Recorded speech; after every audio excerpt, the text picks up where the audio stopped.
70. Ah, bastante. Bom, agora sim. Agora sim. Boa noite. Agradeço a presença de todos aí para poder prestigiar a apresentação da doutora Adriana, professora da Universidade Autônoma de Mérida, do México, empreendedora, consultora em projetos agrícolas sustentáveis, colunista da Panorama Agrícola Magazine, sobre a produção de peixes em bioflocos, uma experiência com êxito no México. Então, eu agradeço a Adriana por ter aceitado o convite e estar participando com a gente aí nesse momento aí, passando um pouco do seu conhecimento sobre produção de peixes em bioflocos. Então, passo a palavra agora para a Adriana. Peço também que se apresente um pouco melhor a formação também e um pouco da sua história na aquicultura. Ok. Obrigado aí, meu xará, o Adriano. Obrigado pelo convite. É um prazer conversar aqui com meus conterrâneos brasileiros. Eu sou Adriana Ferreira da Silva, eu sou zootecnista. Eu me formei na Universidade Estadual de Maringá, no Paraná. Eu sou de Londrina, no Paraná, a meca da tilápia no Brasil, né, na região que mais produz tilápia em todo o Brasil. Depois que eu me formei lá em Maringá, bom, antes de entrar na faculdade, eu já estava no meio da aquacultura desde pequena, vendo os familiares na produção e tudo mais. Quando eu entrei no primeiro dia, eu fui direto conversar com o professor Ricardo, e desde esse momento, a nível profissional, eu nunca parei, nunca mais parei. E já são quase 20 anos já, trabalhando com aquacultura já num nível mais profissional. E depois, na graduação, trabalhei com produção e também com processamento, com a doutora Maria Luísa. Saindo da graduação, eu já quis me focar no camarão. Durante a graduação, eu fiz estágio em vários lugares, empresas. Trabalhei na empresa Júnior, então desde aquela época me meti com assessorias, na época da empresa Júnior, onde eu trabalhei muito tempo lá na UEM também, tem empresa Júnior forte na área de zootecnia. No mestrado, eu dava consultoria também para alguns produtores. No mestrado foi onde eu aprendi a tecnologia de bioflocos. Eu fiz o mestrado na FURG, que é, a nível mundial, é um centro de pesquisa padrão na tecnologia biofloco, com o Vasilevski e toda a sua equipe, né? Depois eu fiz o meu estágio durante o mestrado aqui no México, né? Daí foi onde eu cheguei aqui. Fiz o meu estágio, eu gostei, acabei fazendo a prova para o doutorado, quis ficar, voltei, né, no Brasil, só titulei, voltei para cá e já nunca mais voltei para o Brasil. Durante o meu doutorado eu trabalhei com nutrição, com peixe marinho, com mero, que no Brasil vocês conhecem como a garoupa. Então me foquei muito com nutrição. E também dando consultoria para diferentes produtores, pequenos, médios, grandes, aqui no México, na Europa também estive, na Espanha, na Suécia, aqui na Centro-América eu estive Belize, Guatemala, dou consultoria para produtores da Colômbia, todo o México, Brasil, enfim. Aí, alguns anos trabalhando também com extensionismo, né, com a parte de assessoria. Trabalho agora aqui no México, depois que eu terminei antes de terminar o doutorado, eu já tinha praticamente uma cartela de clientes, como dizem, né, tanto no camarão quanto na tilápia, então eu tenho ajudado aí vários produtores com essa tecnologia, e hoje eu vou passar um pouquinho para vocês, tanto na pesquisa quanto na parte produtiva, o que a gente tem feito aqui no México e em outros países também. Eu hoje amanhã minha empresa vai cumprir 6 anos, a Aquicultura Garça, sou CEO dessa empresa. Eu fundei outras 2 empresas com minha sócia Sagrário Padia, que é a Câmara, que trabalha também com pesquisa, trabalha com camarão, e Coram, que trabalha com peles de peixe, e a Aquicultura Garça trabalha agora com produção de tilápia, produção e pesquisa de tilápia.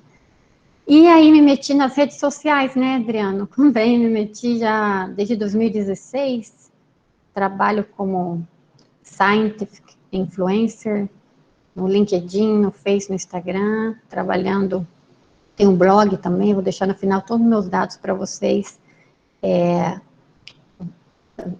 irem lá, me prestigiar, ver as publicações, tem muito conteúdo, hein, um conteúdo de qualidade, que eu publico sobre aquicultura. Eu acho que é isso, sobre a minha trajetória, a minha história, eu amo aquacultura, vivo disso, há quase 20 anos eu vivo só de aquacultura, tanto na pesquisa, docência e também extensionismo. Eu sou professora aqui na Universidade Federal, daqui, aqui as federais são autônomas, Universidade Autônoma de Yucatán, Yucatán é o estado, Mérida é a cidade, a capital do estado de Yucatán, e é uma cidade muito bonita, quente, aqui é quente, mais quente, muito mais quente, 40 graus, 35 graus no inverno, para vocês terem uma noção. E, só para comentar, antes de começar a palestra, que o Congresso Mundial de Aquacultura vai ser aqui o ano que vem, hein? Assim que eu quero todo mundo aqui em Mérida em 2021. Hoje eu vou falar para vocês, então, um pouco da produção da tilápia, principalmente com a tecnologia de bioflocos. Muita gente acha que a tilápia, a tilápia no Brasil é o principal peixe, né, produzido, e no mundo é o segundo. E que as pesquisas, tanto no sistema de produção, enfim, já se sabe tudo, né, dessa espécie. E não é bem assim, né? Ainda a gente pode abranger muitas outras áreas de oportunidade dentro da produção da tilápia, principalmente aquela pegada sustentável, que faz falta ainda, né, principalmente no Brasil, da produção dessa espécie tão importante para o país, né. Um dos grandes problemas da produção da tilápia e da maioria das espécies da aquicultura é o alimento. Apesar que a aquacultura ela tem essa revolução, nos últimos 10 anos principalmente, ela tem sido bastante grande, e na área dos alimentos também a gente viu uma revolução, principalmente com relação ao advento de alimentos funcionais, dietas de alta energia, dietas com insumos vegetais, as dietas que trazem aí, minimizam as doenças. Apesar de tudo isso, o alimento, ele segue sendo um problema no custo final de produção, né? No caso dos sistemas de produção, os sistemas famosos de produção que a gente já conhece, que a maioria trabalha com aquacultura já conhece, a tilápia, né, ela pode ser produzida desde um sistema mais simples, que é o sistema extensivo, até os mais tecnificados, que são sistemas super intensivos. A diferença desses sistemas realmente está no uso eficiente dos recursos alimento, água e espaço. Dentro do uso eficiente desses recursos, eu fiz aqui um pequeno resumo para vocês, que eu publiquei numa revista, em termos de desempenho, por exemplo, área, custo de instalação, oração, quantidade de água e biossegurança. O sistema, não vou falar do sistema extensivo porque não é comercial, vou direto para os sistemas comerciais. No sistema semi-intensivo, que é o mais utilizado no mundo, a produção da tilápia, ela vai de 5 a 7,5 quilos por metro cúbico. Aqui está a área mais, metros cúbicos, mas é metros quadrados, tá? Depois eu corrijo aqui. Bom, a área para produção é maior de 200 mil metros, né, a maioria das fazendas. Comparado com o sistema intensivo, é 1 hectare, mais ou menos. A produção no intensivo, ela varia, dependendo do sistema, vai de 7,5 a 20, em alguns casos até um pouco mais. Já no superintensivo, ele vai de 20 a 50 média, mas com recordes de produções de 100 a 150 quilos de tilápia por metro cúbico, em uma área pequena. Olha só a diferença da eficiência no uso do espaço. Custo de instalação no sistema semi, ele costuma ser baixo comparado com os outros sistemas, intensivo a médio, dependendo, claro, do tipo de sistema, e no superintensivo ele é alto, o custo é alto. A aeração no semi, ele é noturno, no intensivo, dependendo da densidade, chega a ser 24 horas, 24/7, né, e no superintensivo 24/7. 24 horas por dia, 7 dias a semana. Litros de água para produzir 1 quilo, a média no semi, 3.000, no intensivo mais de 60 mil, uma média, e o superintensivo de 200 para baixo, 200 litros de água, é bem pouco comparado com os outros sistemas. E no quesito biossegurança, no semi-intensivo realmente é difícil encontrar fazenda com protocolos de biossegurança. Intensivo já vemos um pouco mais de protocolo, e no superintensivo é fundamental, e temos vários protocolos de biossegurança.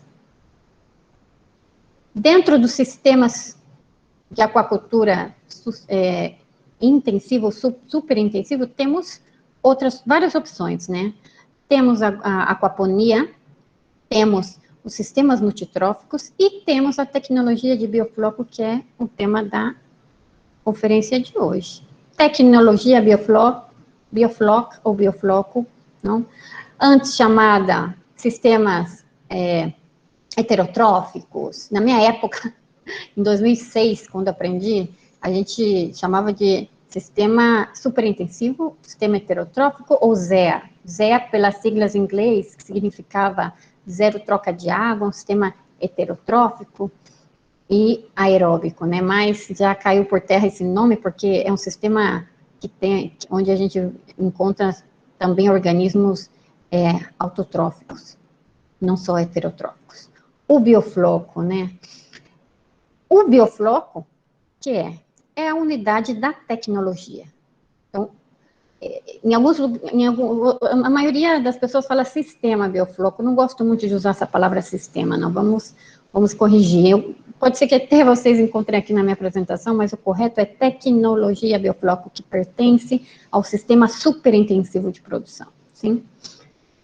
O biofloco, que é aqui uma imagem, vou mostrar outras para vocês, ele é a unidade de toda essa tecnologia, sim? Constituída por muitos micro-organismos, realmente uma comunidade, que elas podem estar associadas a um substrato, pode ser um substrato que a gente coloca artificial no tanque, ou natural no tanque. Natural seria um pedaço de alimento que ficou aí, um pedaço das fezes que ficou aí, alguma folha que caiu dentro do tanque, ou que a gente está agregando ao tanque, colocando no tanque. No caso, farelo de trigo, que às vezes que eu uso muito, você pode colocar também como substrato. E esse floco, ele pode estar, então, nas paredes, no fundo, nesse substrato artificial, ou suspendida na coluna de água, sim? A tecnologia biofloco, ela necessita aeração, necessita fonte de carbono e nitrogênio, um balanço entre essas fontes, e necessita mão de obra especializada, sim? E hoje a gente vai falar bastante sobre esses três temas, né, para formar toda a tecnologia. E qual é o principal objetivo, o que a gente busca nessa tecnologia?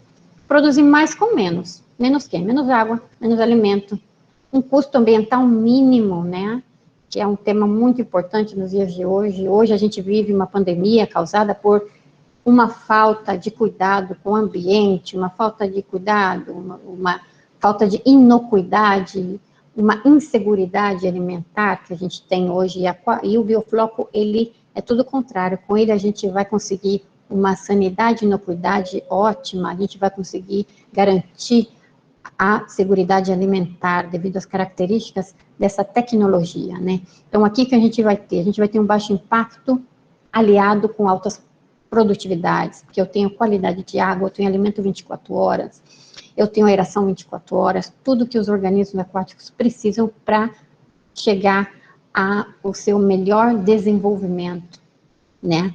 Aqui, esses micro-organismos que conformam o biofloco, eles apresentam uma biomassa bacteriana rica em proteína, ácidos graxos de alta qualidade. Então, aqui, isso vai me traduzir em uma economia lá na quantidade e a concentração de proteína do alimento balanceado da nossa ração, que é tão cara, né?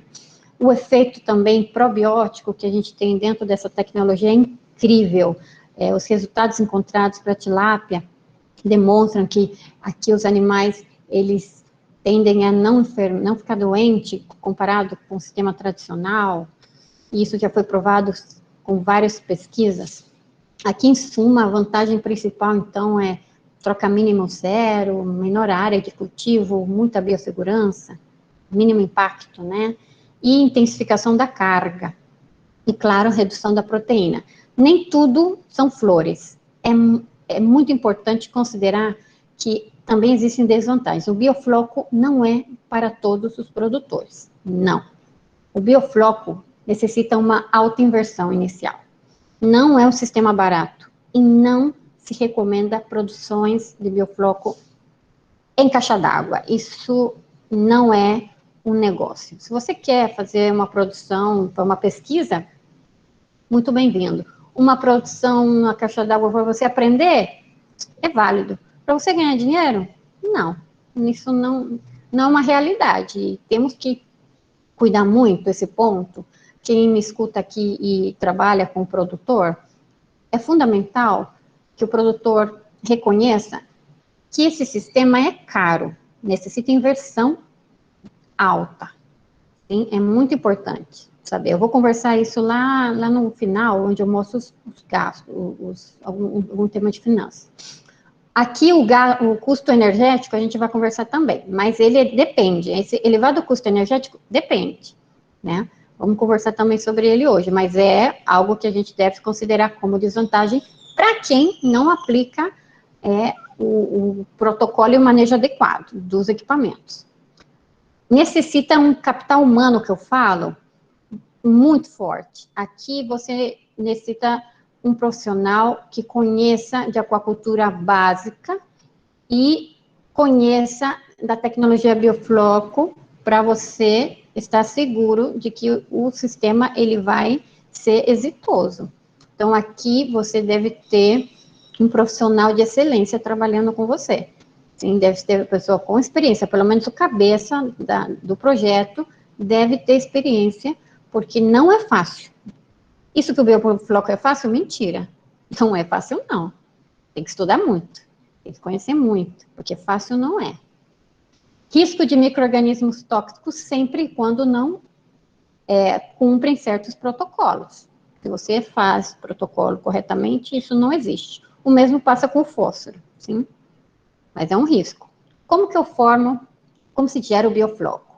A maioria dos sistemas de produção tradicionais, pois eu alimento os animais e eu faço troca de água para não acumular nitrogenados, né?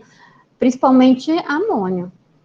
Aqui na tecnologia biofloco eu não vou fazer troca de água, então todo esse alimento ele vai ficar. Tudo que eu colocar no tanque, ele vai ficar.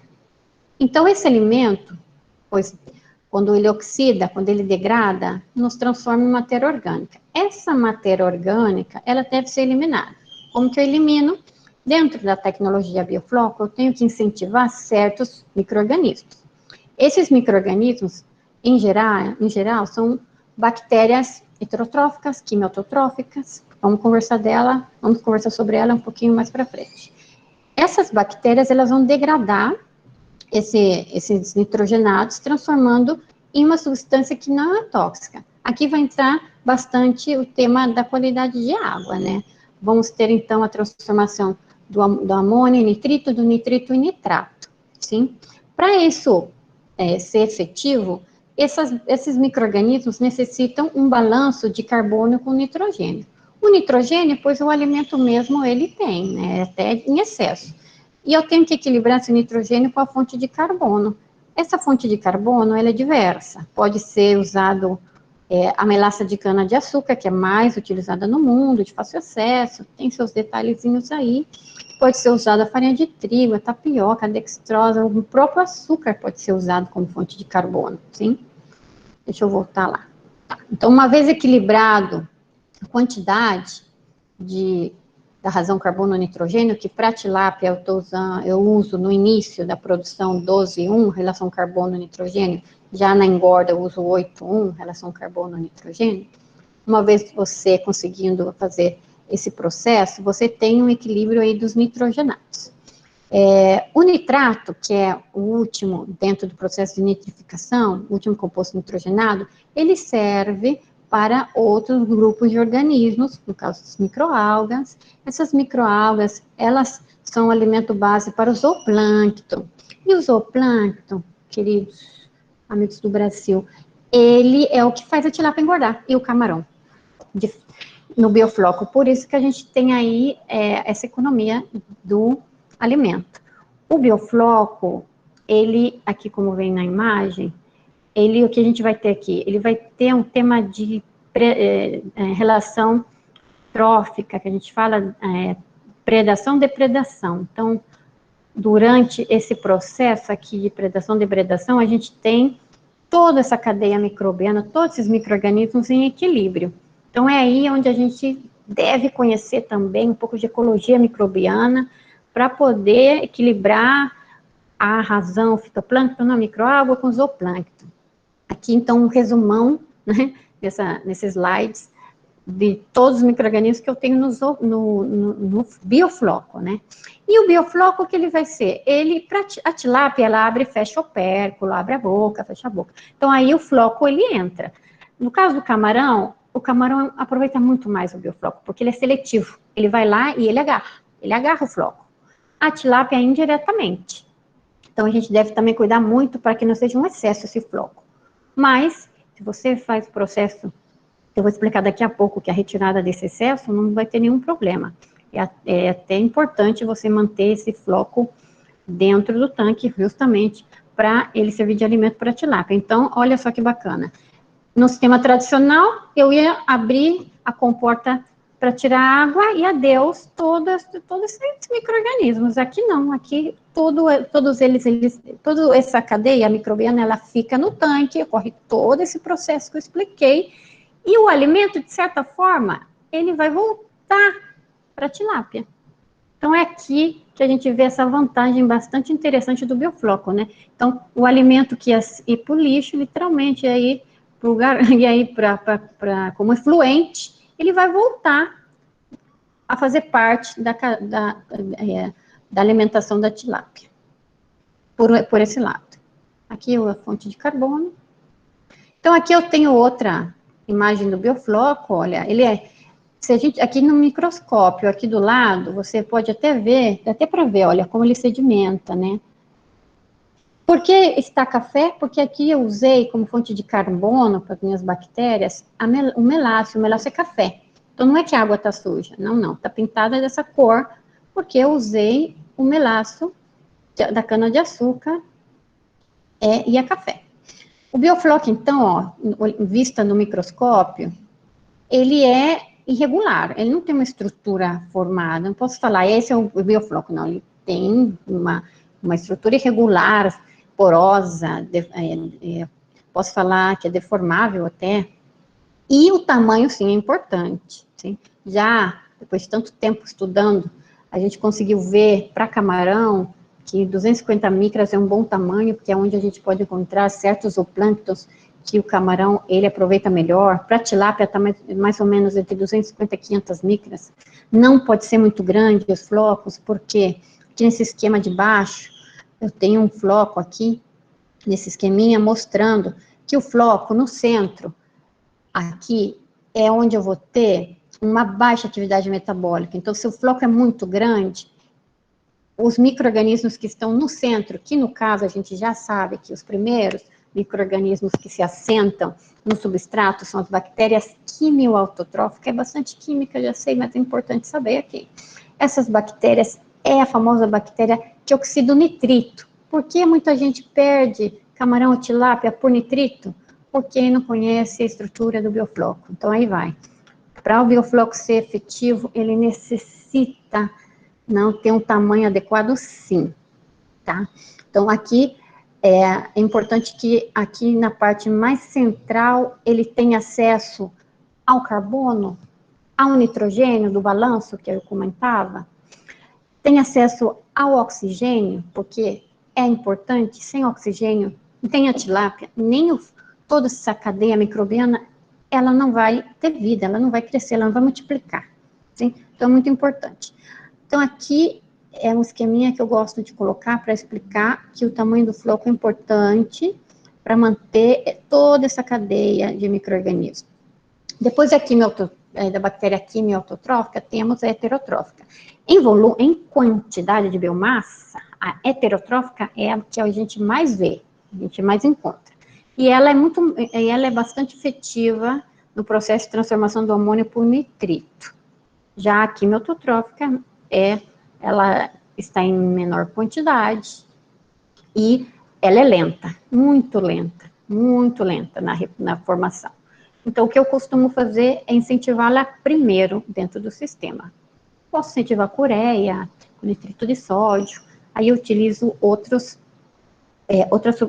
produtos, né, diversos, para poder incentivar esse grupo de bactéria principalmente, que é uma dor de cabeça de muita gente, né, mas para quem conhece um pouco da tecnologia Biofloc, já se conhece muito bem como se desenvolve essa outra bactéria muito importante no processo de nitrificação. Aqui, um trabalhinho que eu fiz lá no Brasil ainda, ó, eu trabalho muito ainda com os micro-organismos no mestrado, o meu professor Paulo Abreu, que é referência mundial, né, na parte de cadeia microbiana, que foi um trabalho que a gente fez, onde a gente viu a composição microbiana no biofloco.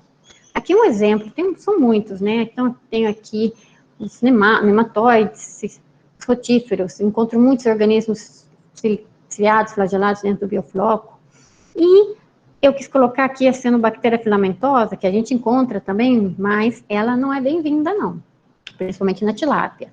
Existem problemas relacionados ao bloom, né, a alta reprodução dessa cianobactéria. Eu acho que ninguém publicou ainda. Eu passo para vocês, depois para o Adriano, se vocês quiserem, aí uma publicação sobre o acúmulo, não a reprodução das cianobactérias do biofloco. Quando a cianobactéria ela reproduz no biofloco, o que ela vai fazer? Ela vai literalmente cobrir o floco, abraçar o floco e não vai deixar que ele sedimente. O floco, como é pesado, a tendência dele é ir para o fundo, tudo para o fundo. Mas quando tem essa proliferação de cianobactérias, ele não vai para o fundo. Então, não posso retirar essa matéria. E que vai passar? Tudo vai para cima, assim. O floco vai ficar esponjoso. Ele não vai ser possível de ser retirado, e eu tenho um problema chamado bulking. Em adrianadasilva.com, fazendo propaganda do meu blog, adrianadasilva.com, eu publiquei aí um post sobre o que é o bulking, que é proliferação de cianobactéria no biofloco. Isso passa muito em sistemas de tratamento de águas residuais, né, onde a gente tem muita matéria orgânica, como no caso aqui do biofloco. Quando você tem um excesso de bulking, que é essa proliferação de cianobactéria, você pode ter uma coisa chamada foaming, que eu também publiquei lá no meu blog, que é uma espuma café. Não é aquela espuma normal do biofloco, que a gente vê pela manhã, isso é outro processo, esse é o processo da desnificação, outra coisa. Essa espuma do foaming é um tema já de acúmulo de cianobactéria, de bulking, logo foaming. É um tema novo, tranquilos, depois eu passo aí o artigo para vocês darem uma olhadinha.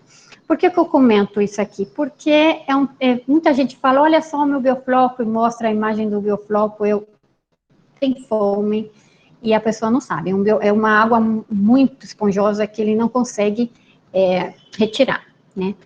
Essa composição microbiana do biofloco é muito importante, e ela representa o que a gente mais busca, eu acho que no biofloco, que é o tema alimentar, que é você reduzir os gastos na alimentação. O estudo da composição microbiana no biofloco, ele já, desde os inícios a gente já conhece. Ele tem ao redor o biofloco, ele tem ao redor entre 25% a 50% de proteína, imagina. Então, tudo isso, ele ia para o efluente, tá? Em termos de gordura ou lípidos totais, ele varia muito, mas já na literatura diz de 0,5% a 15%, imagina só. O alimento balanceado, a ração que a gente compra, na verdade, a gente só aproveita, não sei se vocês sabem, mas o camarão, ele aproveita 17%, a tilápia 19%, o resto volta tudo para a água. Essa é a minha tristeza como empresária. saber que eu paguei caríssimo na minha alimentação e que o meu peixe só aproveitou 19%. Se foi bem, né? Porque se a temperatura não está boa, o oxigênio está bom, é menos. Enfim, esse é o problema dos sistemas tradicionais. Aqui no Biofloco, o que sobrou, o que não se aproveitou, ele entra novamente dentro do sistema, como comentei nos slides anteriores. Aqui a composição microbiana, como comentei, principalmente vem das bactérias heterotróficas, também temos as quimiototróficas, sim, e elas transformam, então, esses resíduos nitrogenados em biomassa bacteriana.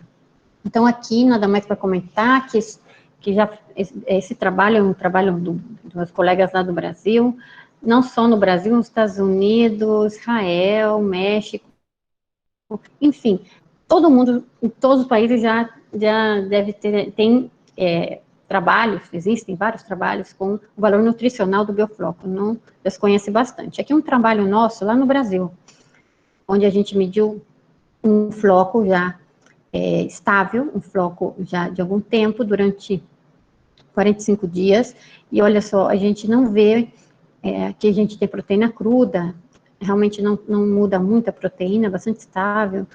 O que sim a gente viu mudar bastante são os extratos etéreos, ou os lípidos totais, né?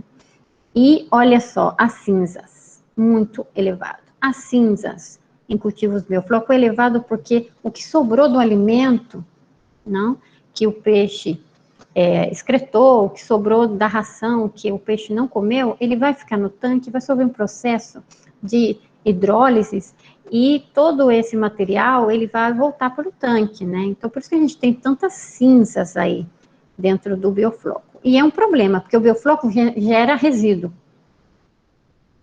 Como que a gente mede o floco, né? Claro que aqui a gente vai, no sistema tradicional, a gente mede o quê? 3, 4 variáveis. No biofloco, a gente mede talvez 20, talvez 10, depende. Se é para camarão, em biofloco com água de baixa salinidade, esquece, são uns 20 parâmetros. Já para tilápia, eu estou medindo uns quase 7 a 10 parâmetros. Você tem que ter equipamentos e deve conhecer, aí só um pouquinho, aí está, e deve conhecer bastante de qualidade de água para trabalhar com essa tecnologia. O diferente do floco em termos de parâmetros comparado com o sistema tradicional é a medição do volume do floco, que em termos práticos, numa fazenda, você mede os sólidos sedimentáveis.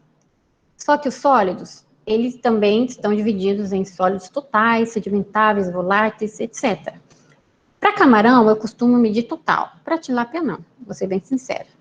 Em termos práticos, é bem melhor medir só os sedimentáveis. Então, e como que a gente mede? A gente mede utilizando esse cono, que chama cono Inhofe, sim? Muito prático, bastante utilizado também em plantas que fazem tratamento de água residual, né? Fácil de encontrar, não é caro. Se você não tem, você pode adaptar um sem nenhum problema. Característica desse cono, ele tem uma medição que vai até 1 litro.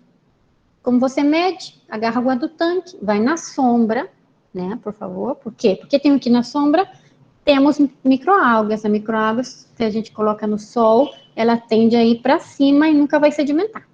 Então, aqui, ó, a gente tem um estudante meu lá na fazenda, onde a gente tem 2 conos, um antes e um depois, porque a gente fez um processo aqui de retirada do excesso de sólido. Aqui no final tem um pouco, não dá para ver bem, mas tem sólido, sim, ele ainda não tinha deixado de sedimentar. Então, a gente vai, 3 vezes por semana, na fazenda a gente mede o volume do floco, e como que funciona? Qual é a minha interpretação? Minha interpretação é a seguinte, vocês podem ver aqui na imagem, que todo o sedimento vai para o fundo. E como tem essa medida, a leitura, não? A gente vê aqui a leitura através desses números. A literatura fala que em 50, quando você vê 50 de sólidos, mililitros de sólidos por esse litro de água, você tem que retirar o excesso de sólido do tanque. Na vida real, prática do dia a dia, é muito. Com 50, você pode ter aquele problema que eu expliquei ali atrás, o famoso foaming, bulking e foaming, que ninguém fala no biofloco, porque eu nunca vi ninguém conversar sobre esse tema. Talvez, não sei se sabem ou não conhecem. Enfim, eu, com 30, 40, eu já prefiro retirar para tilápia. Para cada espécie é diferente. Para camarão, com 15, 17, retira-se sólidos já. Por quê? Porque o camarão está no fundo, né? E o floco, ele tende a ir no fundo. Então, é mais complicado. E por que eu tenho que retirar, Adriana? Se você acabou de falar que todo esse floco é rico em proteína, lipídios, aí vai. O excesso, tudo. Tem uma frase que eu aprendi com o professor Vinater, foi meu professor de qualidade de água lá no mestrado. Tudo é veneno, aí está no livro deles. Tudo é veneno, nada é veneno, a diferença está na doses. Nem muito, nem pouco, a quantidade suficiente. Existem trabalhos de pesquisa demonstrando que o excesso de floco, como é matéria orgânica também, aí eu tenho de tudo, né? Como muita matéria orgânica, o excesso de floco, ele pode obstruir a brânquia da tilápia, fazendo com que não passe o quê? Oxigênio. E o que vai passar? Pois não vai absorver o alimento. Posso ter problemas com parásitos, enfim. É um problema. O camarão passa a mesma coisa. Então, a gente tem que conseguir, a gente tem que controlar o sólido. Quando começamos com o biofloco, a gente não tinha essa ideia do sólido, não, hein? Isso foi de 10 anos para cá. Eu trabalho com biofloco há 15 anos, quase 15 anos. Como que a gente retira esse sólido? Ui, é muitas maneiras. Depois eu vou ver se eu consigo passar um vídeo, Adriano, no final, que eu não consegui colocar, de outro sisteminha também, que um cliente meu lá da Colômbia fez, que ficou joinha. Aqui eu tenho duas imagens. O primeiro, o branco, o grande aqui, é da minha fazenda, Cúrcula Garça.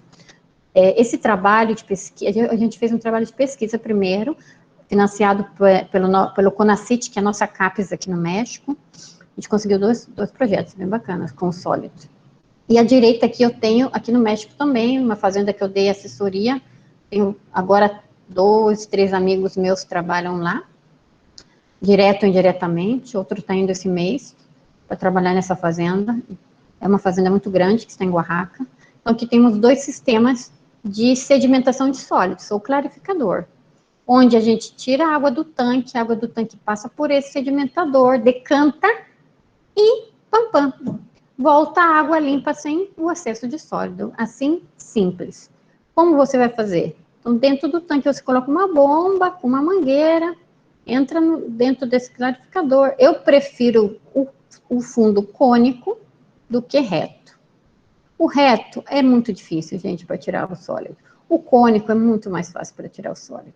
Então, aqui eu retiro o sólido. O que eu faço com esse sólido, Adriana? Pois eu posso usar para ser adubo, posso usar para colocar em outro tanque que eu quero formar um biofloco, porque ele tem floco concentrado, é um inóculo, né, para outro tanque de biofloco, ou farinha de biofloco, que a gente vai conversar sobre isso daqui a pouco. Então, aqui um esqueminha, ó, desse sistema. Então, eu tenho aqui o floco, o efluente, eu mando para esse tanque de sedimentação, e esse tanque volta a água limpa, e o excesso de floco, pois aí eu tenho vários giros, né, para trabalhar com ele. Então, vamos falar do floco, desse resíduo. Para aproveitar o resíduo do sistema de produção do biofloco, a farinha de biofloco foi desenvolvida, não? E ela tem sido estudada já há bastante tempo. Então, comecei a trabalhar com ela em 2016, 2017, com esses projetos do CONACYT. Hoje, com um amigo meu brasileiro que está também aqui no México, na UABC, a gente retomou as pesquisas com essa farinha. A gente está estudando aqui diferentes métodos de coleta, secagem. Então, a gente tem aí algumas coisas ainda para resolver sobre essa farinha. Essa farinha, então, é resultado da colheita e desidratação desse resíduo do biofloco, né? E ela eu posso voltar a utilizar também como substituta da farinha de peixe, que é um problema sério da aquacultura. A aquacultura nunca vai ser sustentável se eu uso farinha de peixe para produzir alimento, farinha de peixe de captura para produzir alimento para peixe de cultivo. É uma falácia, como dizem por aí, né? Mas olha só que bacana, o biofloco também me permitiria substituir essa farinha por farinha de peixe ou de soja, que também a farinha de soja tem aí fatores antinutritivos. Já a farinha de biofloco, ela é microbiana, alto valor de digestibilidade e tudo mais. Outros autores também comentam que os bioflocos, né, já não a farinha, os bioflocos, eles também afetam positivamente o sistema digestivo e atividade enzimática dos organismos. Aqui, lá na minha faculdade, aqui a minha mãozinha, ó, aqui com as farinhas de biofloco já seca, sim, pela sua qualidade nutricional, o biofloco seco, né, já falando do biofloco seco, ele foi proposto para substituir a farinha de peixe ou farinha de soja, que eu já comentei. Para camarão, ela pode substituir até 30% da farinha de peixe, e para tilápia estamos em processo, mas as pesquisas comentam que é um pouco menos, lá aí de 15 a 20, estamos no processo também de chegar a um valor parecido com a do camarão. Qual a limitação? Pois são várias, né, que é o tema que eu comentei para vocês, que estamos fazendo a pesquisa com o meu colega, André Braga, o doutor André, que está na UABC aqui no México, que é o tema da secagem, e o tema da quantidade disponível, porque para fazer uma substituição da farinha de peixe, eu preciso o quê? De volume, né? Então, aqui o tema da escala comercial é muito importante, né? Aqui, uma etapa do processo da farinha, que eu uso, né? A etapa que eu uso na minha fazenda, está em espanhol aqui, desculpa, eu vou traduzir para vocês. Então, depois que eu medi o biofloco e vi que ele está num nível muito alto já de sólidos, eu tenho o quê? Tenho que retirar, sedimentar, eu faço um processo de desinfecção, um produto orgânico que aqui no México a marca é Soluvet, eu faço o processo de secado, eu faço o processo da molenda, que é deixar as partículas de um mesmo tamanho, 250 micras, e depois o embolsado, né, de preferência em alto vazio, que esqueci como se fala em português, alto vazio, daqui a pouco eu lembro. É a retirada de oxigênio do pacote. Estou esquecendo o português aí. Em vácuo, alto vazio é vácuo. Desenvolvimento da tilápia em biofloco. Comentei que com o camarão a gente já tem bastante dominado o biofloco. Por certo, começou lá nos anos 70 com o Gerard Pousson, no Infremer. Gerard é um dos pesquisadores que estão no grupo do Infremer, que por certo foi meu cotutor do doutorado. Então, o uso do biofloco para tilápia também tem todas as vantagens que eu já comentei, sim? Vamos passar que eu já comentei. Aqui, só para ficar outro dado para vocês, do consumo de água para produzir tilápia no biofloco. Olha, para produzir tilápia no biofloco, a gente, em média, né, vai depender muito de cada sistema, utiliza de 0,071 metros cúbicos. No sistema tradicional, 17 metros cúbicos. Olha a diferença, já focado mais na tilápia.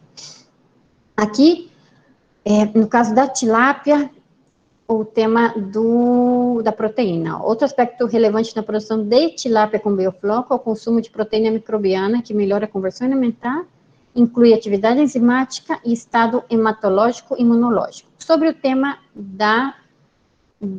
das doenças.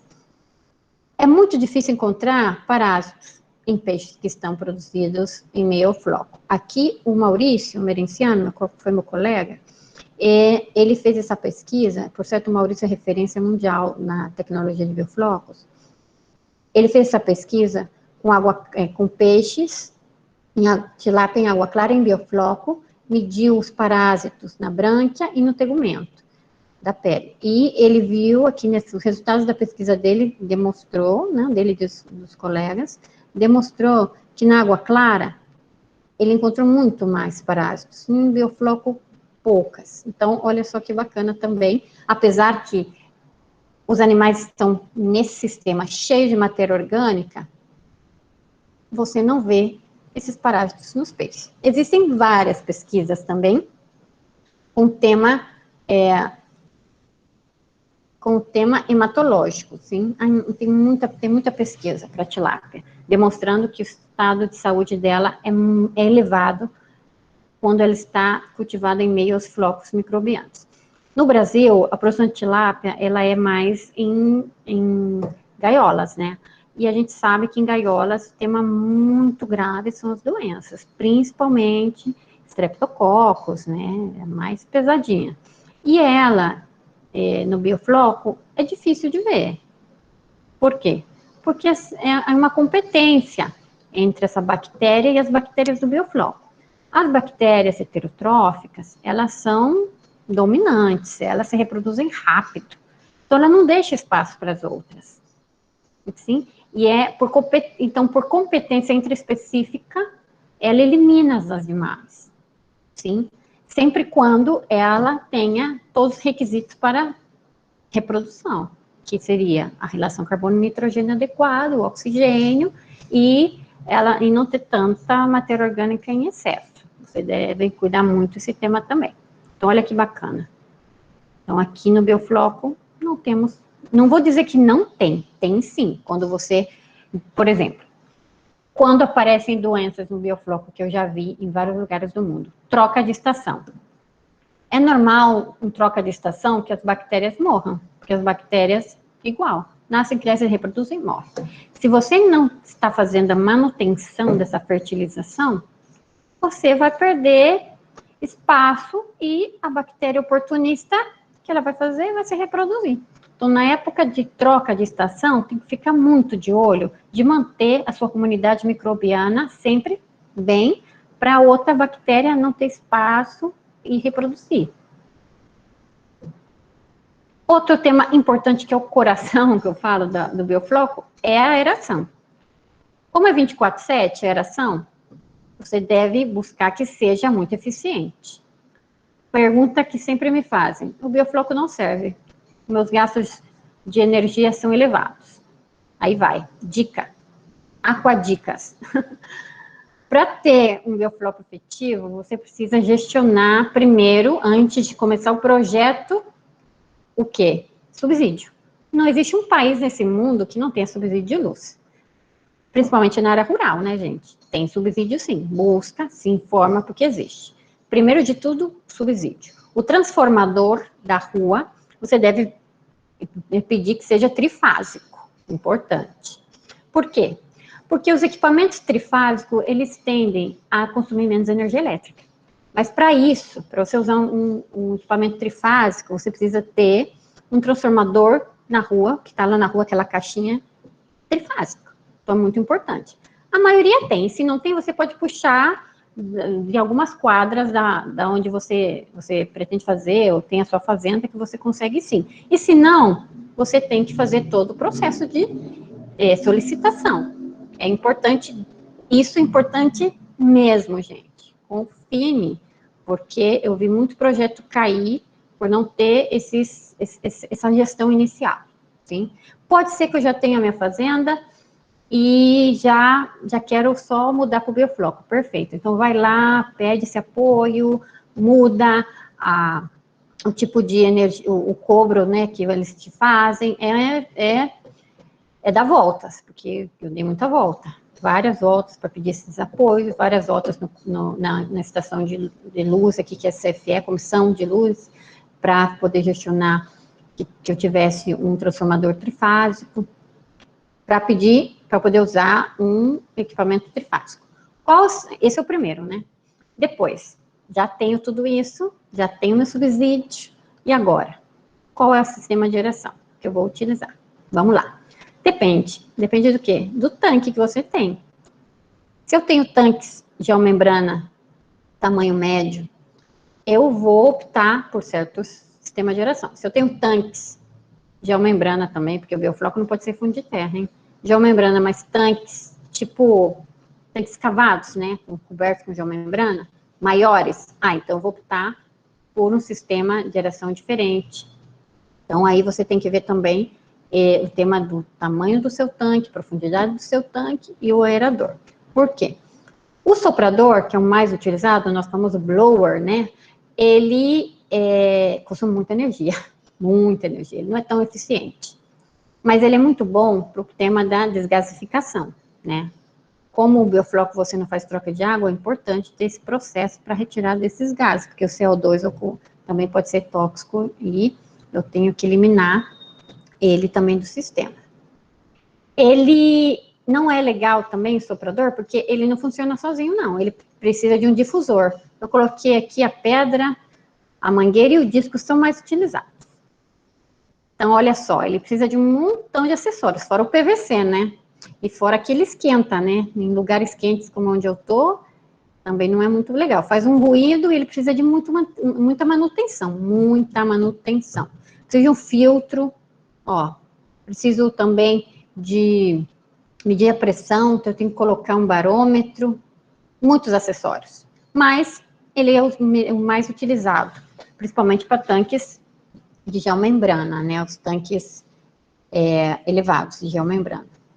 Para os tanques escavados, médio a grande, se utiliza muito as pás, os de injeção e os verticais, que são os que eu considero até mais eficiente para tanque redondo. Os verticais, os cascos marines, fazendo propaganda para ninguém não, mas essa é uma marca boa. Ele é muito bacana para tanque redondo, porque a maneira como ele distribui, distribui o ar no tanque por vários lados. Não é unidirecional como a pá. A pá, que é a mais eficiente, por certo, até hoje, aerador de pá, ele é unidirecional. Então, ele vai ajudar a mover muito a matéria orgânica, oxigena bem também, incorpora bem oxigênio, mas ele é unidirecional, utilizado para tanques grandes ou médios. Por que você não pode utilizar a pá num tanque pequeno? Porque senão a gente vai ter uma coisa chamada efeito liquidificador, onde você vai destruir tudo o floco e ele vai ficar em pedaços muito pequenos. E aí a gente não vai ter aquela comunidade que eu falei, aquela sucessão que eu falei lá no início, e eu tenho problemas de quê? De baixo crescimento, porque não vou ter meus micro-organismos não vai ter onde agarrar para poder formar toda aquela cadeia microbiana. Vou ter problema de nitrito. Por quê? Porque as bactérias que estão lá no fundo do biofloco, ela é que elimina o nitrito, né? Lembra de bactérias nitrificantes? Que são do grupo das bactérias quimiotróficas. Elas, se o floco não está bem formado, ou está totalmente destroçado. Então, esse é um problema que a gente tem ao não conhecer bem o efeito do sistema de aeração dentro dessa comunidade de micro-organismos. Então, eu utilizo a pá mais para tanques grandes a médios. Grande no biofloco não é igual grande no sistema tradicional. O que seria grande no biofloco? Vamos falar, 100 metros, assim, 200 metros, sim. Seria médio a grande. Que mais? O de injeção. Não gosto do de injeção. Mas é um tema Adriana da Silva. Por que eu não gosto? Porque você deve pôr aqui embaixo desse aerador, tipo uma gaiola também. Por quê? Os peixes se pegam tudo aqui, ó. É uma loucura. Um montão de peixe morto. Ele é muito potente, muito forte. Ele é usado para tanque profundo. Não vai usar para tanque raso, gente. Não usa. Porque você vai ter problema. Ele machuca os peixes. Não gosto, mas é um tema meu, né?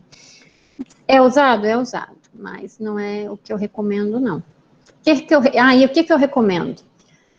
Pois quem vai pedir a aeração, o sistema de aeração, ela é para oxigenar e para mover os sólidos. Então, você deve pensar, quando você monta o seu sistema, o seu biofloco, que o equipamento ele tem essas duas funções: oxigenar, proporção de oxigênio, mover o sólido e também a desgasificação. Isso é importante. Então, são três coisas. E deve ser muito bem também calculado. O que você costuma ver numa fazenda, quando usa blower? Eles colocarem um outro tubo aqui e fazer e colocar uma chave, e o excesso de ar, pois a gente manda para fora, né? E o dinheiro também. Muito comum, né? Em fazendas isso. Colocar aqui, tirar o excesso da pressão do blower para reduzir a pressão no tanque. Infelizmente, muita gente faz isso, é jogar dinheiro no lixo. Ou coloca um aerador muito potente ou pouco potente, baixo oxigênio, os peixes morrem. Estão mal estandarizados. Por isso, o biofloco em muitas fazendas não funciona, porque a gestão da aeração é incorreta. Então, aqui a gente deve conhecer muito bem o equipamento, quanto que ele gasta de energia, quanto ele incorpora de oxigênio. Existem muitas pesquisas, muitos autores que trabalham. Jesus Malpartida tem muito trabalho com isso, a Vinatea tem muito trabalho com isso, eles estão aí no Brasil, eles têm a FURG, Dariano, Vazeleschi, eles têm muito trabalho com esse tema, assim, então não é uma novidade no Brasil. Se você optar por usar o blower, que é o mais utilizado, né, você tem que usar um difusor. Qual que é o mais utilizado com o biofloco hoje? Os aerotubos, né? Algo a considerar também é como que vai ser esse desenho, né, da distribuição dos aerotubos, recordando que não posso ter sólidos acumulados em alguma esquina, algum lado do tanque, porque aí eu posso proliferar os micro-organismos tóxicos, porque essa bactéria essa bactéria oportunista, ela pode aproveitar toda essa matéria sem oxigenação e reproduzir. Então, é muito importante no biofloco também a distribuição das mangueiras para que todo o sistema tenha aeração e não tenha esse sólido acumulado em algum lado. Eu tenho dois sistemas aqui, esse primeiro sistema é tipo espinha de peixe, distribuído de todo lado. Aqui é como as grelhas, né, que também funciona bastante bem. E aqui eu tenho 2 sopradores, um lobular, essa menina que sou eu, é lá na minha fazenda, e o radial. O lobular é outra coisa, é outra tecnologia. Nessa tecnologia aqui, essa é uma marca que está trabalhando com a gente agora. Esse soprador, qual a diferença? Ele é mais eficiente, ele traz uma inversão de frequência, onde eu posso regular a pressão, a temperatura, ele não faz nada de barulho, eu posso regular a amperagem que vai para o tanque. De dia, por exemplo, que eu tenho excesso de oxigênio, eu vou lá e regulo, diminuo assim, ele diminui meu consumo de luz.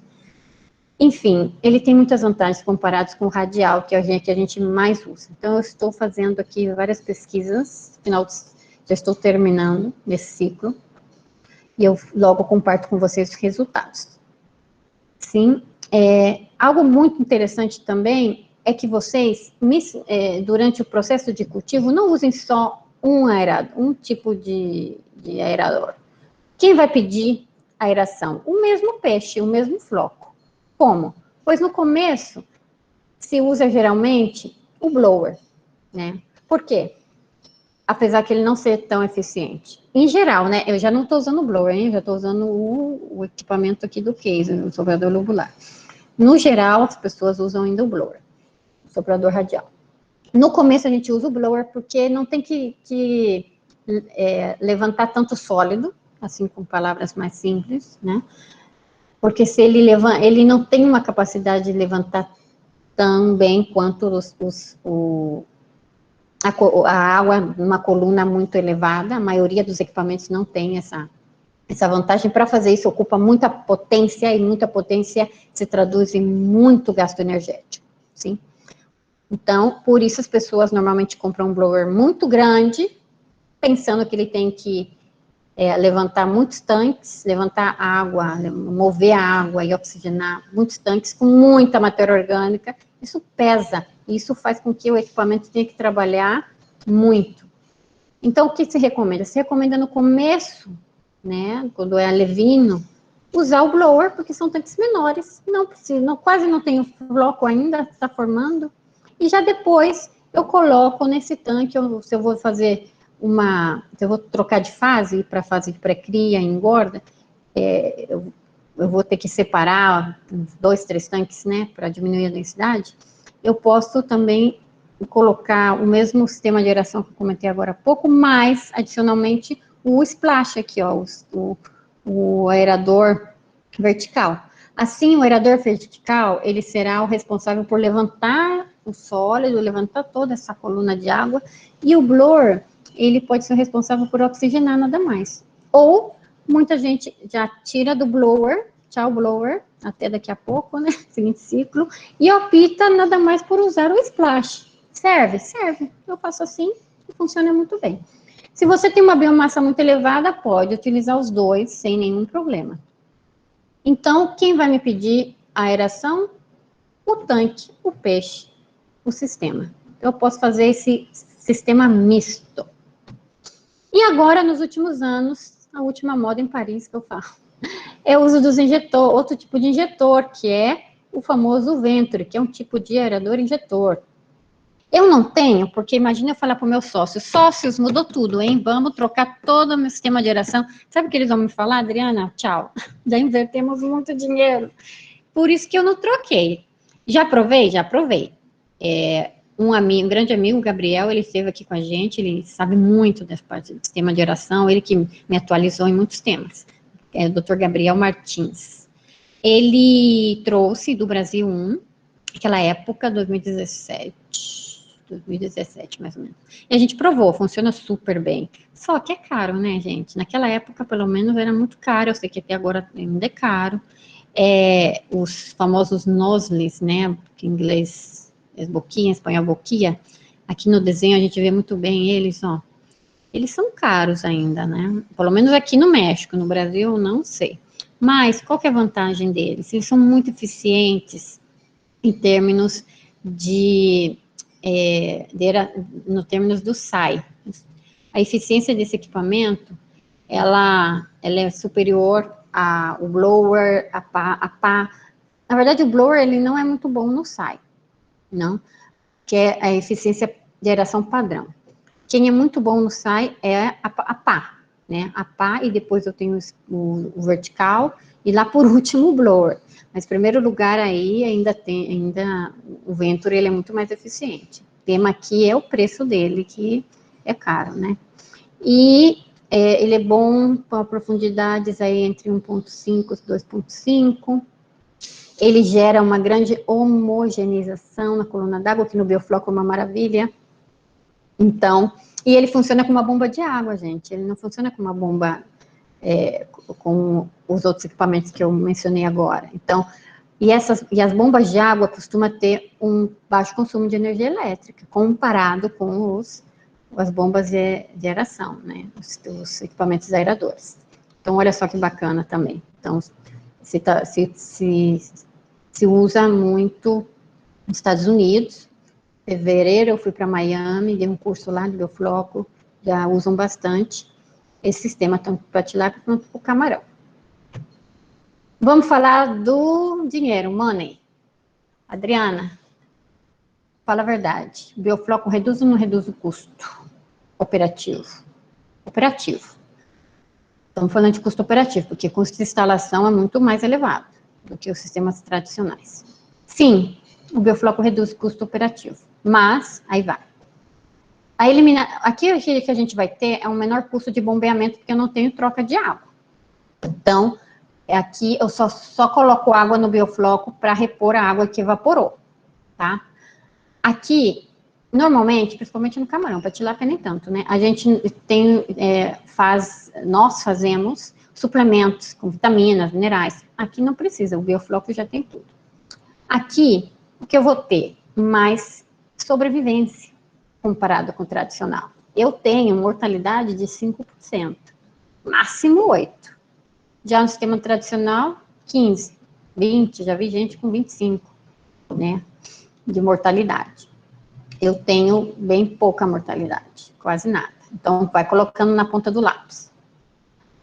Isso mais uns 20% que costuma na tilápia, hein? Eu não consigo mais. Eu já vi documentos falando 30%, 40%, não sei. Eu sei o que eu faço.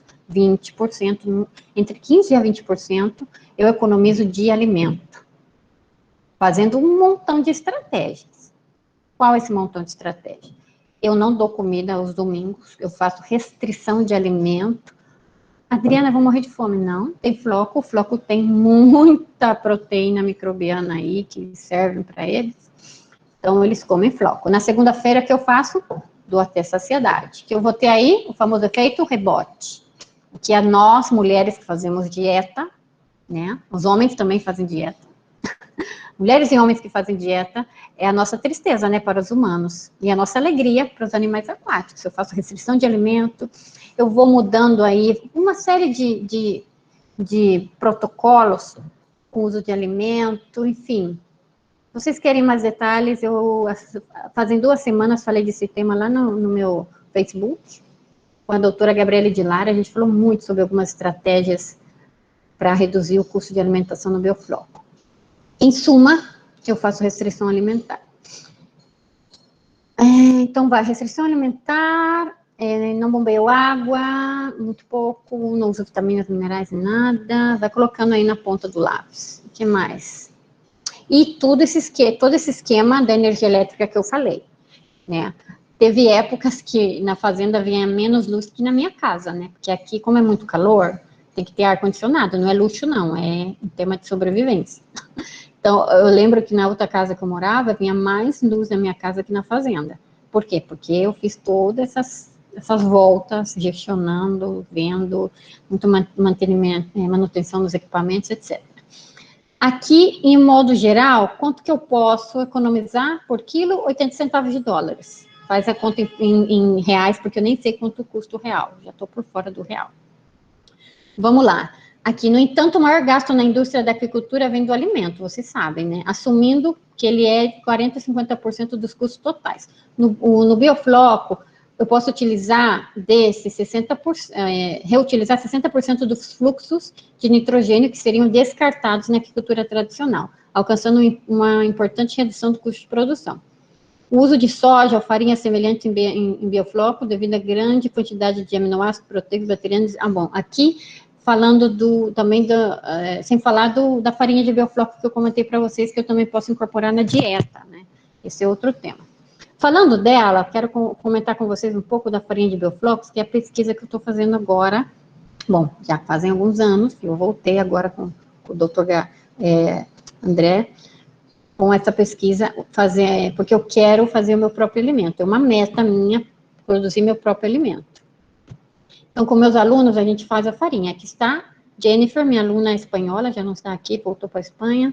Ela fez a tese dela comigo, que a gente fez. Essa é a farinha, olha só que bonita que ela fica. Essa é a farinha de Biofloco. Tem um cheiro tão gostoso, super atrativo isso para os animais. Aqui estamos no laboratório, lá na UNAM, que é parceira, onde eu fiz meu doutorado. A gente tem com a doutora Gabriela Gachiola, a gente tem uma parceria.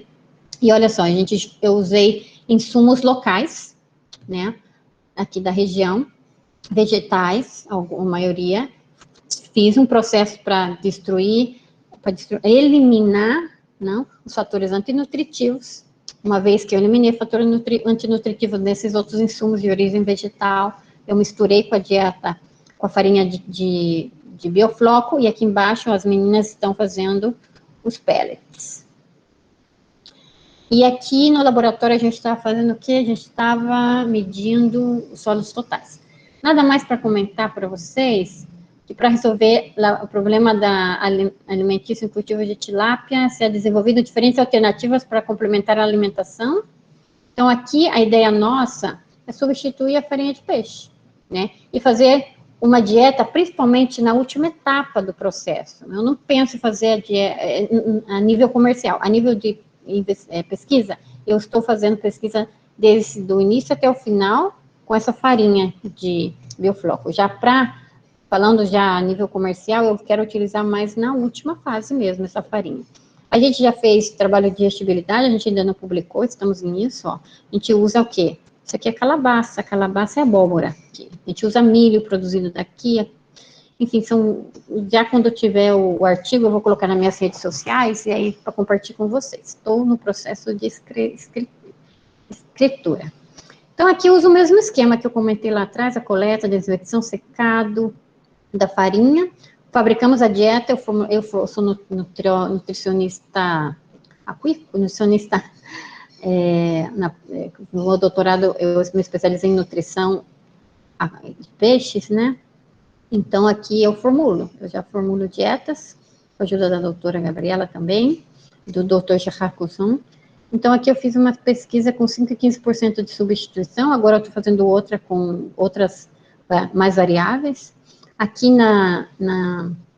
Nessa pesquisa, a gente encontrou uma alta digestibilidade, mas a gente não viu tanta diferença entre 5 e 15, então a gente vai optar mais para frente e fazer mais variáveis de 10, de 20. Por que eu não fiz mais? Porque não tinha tanque. Na universidade que eu trabalho, a gente não tem um sistema tão grande experimental, por isso que eu não coloquei mais opções, sim. Então, como tinha que fazer triplicado, não tinha muitos tanques. Mas olha que interessante o resultado. Eu tenho uma digestibilidade da proteína bastante alta, da matéria seca, da energia, bastante interessantes os resultados. E aqui, nada mais para finalizar, comentar com vocês que é uma tecnologia amigável com o ambiente, onde eu posso transformar resíduos em alimento. Espero que vocês tenham gostado da conferência. Aqui eu deixo os meus dados para vocês me seguirem nas redes sociais, no Instagram, meu e da minha empresa. Tenho duas contas de Facebook, uma é página, outra é conta pessoal, e no LinkedIn também. E aqui o meu e-mail e o meu blog. Ok, Adriana? Então, aperta a perguntas. Vocês podem seguir também nossa hashtag, Aquaseguidores, e nós outros transformamos. Vamos sim, Adriana. Vamos passar para as perguntas aqui. Deixa eu passar lá para cima. 6h22. Aos poucos aqui.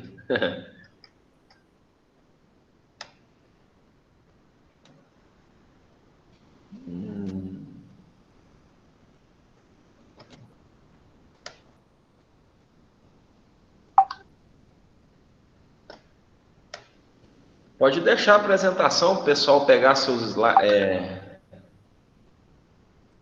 Posso sim, deixa eu colocar lá. Tá? Deixa eu voltar lá. Deixa eu colocar. Espero que eu não tenha falado tão rápido. Não, foi muito bom. Você gostou? Tá. Vocês podem ver os dados?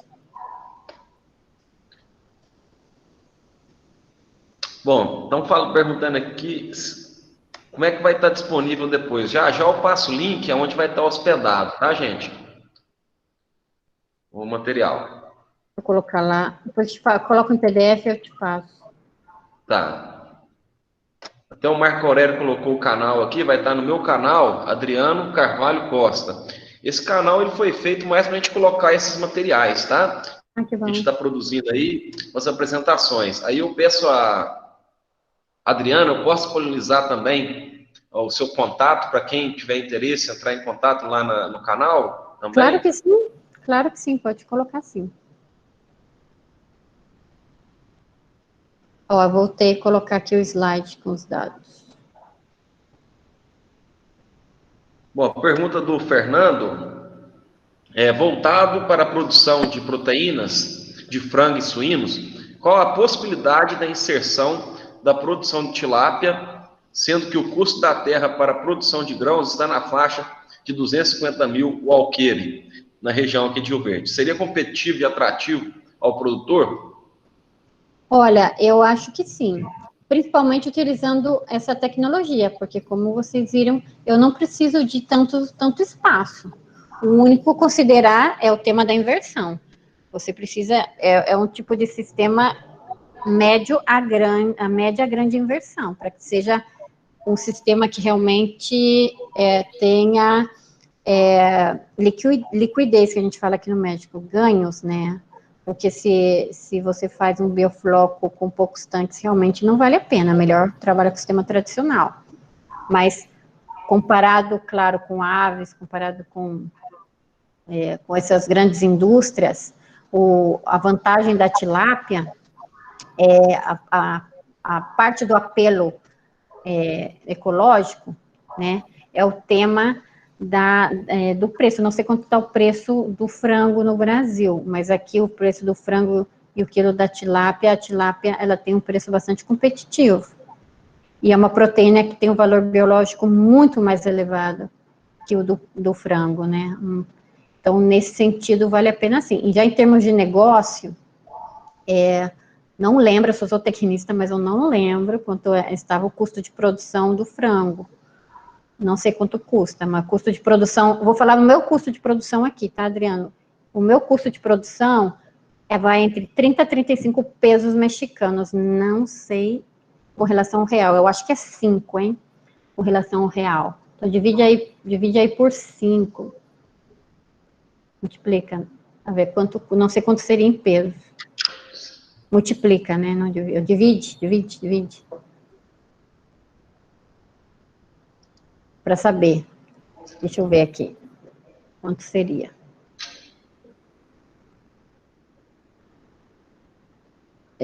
Ou em dólar. Então, se você vendo o custo de produção, normalmente, para a tilápia, a gente tem um retorno de 25% a 30%. Não sei quanto está do frango, então aí você faz o cálculo. Correto? Não sei se eu respondi a pergunta. Adriano. Oi.